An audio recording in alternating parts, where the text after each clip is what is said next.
আওয়ামী লীগকে নির্বাচনে আনার জন্য সবচেয়ে বেশি বক্তব্য হলো কার? বিএনপি। আওয়ামী লীগের সমস্ত সম্পত্তি দখল করছে কে? এস আলম গ্রুপের সমস্ত সম্পত্তি কার কাছে? এস আলমের সমস্ত গাড়ি কার কাছে? খুঁজে দেখুন, আমার খোঁজার দরকার নেই। লক্ষ লক্ষ কোটি কোটি টাকা দিয়ে আওয়ামী লীগকে বাংলাদেশের ভারতে পাচার কারা করছে, এটা খুঁজে দেখেন তো আপনারা, ভালো মতো খুঁজেন তো, তাহলে বুঝতে পারবেন কারা এই কাজগুলি করছে। এখন প্রশ্ন করতে পারেন, হুজুর আওয়ামী লীগকে বিএনপি নির্বাচনে আনতে চায় কেন? এটা মারাত্মক প্রশ্ন।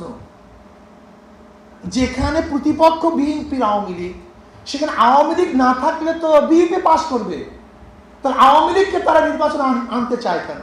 একদিনও চিন্তা করছেন কেন আনতে চায়?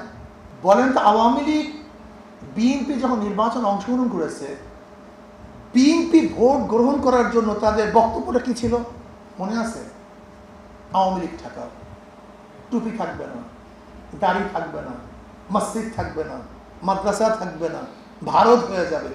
বলতো এছাড়া বিএনপি ভোট নেওয়ার আর কোনো বক্তব্য শুনছেন আজ পর্যন্ত? হ্যাঁ, 100 বক্তব্য দিতে পারে আওয়ামী লীগ,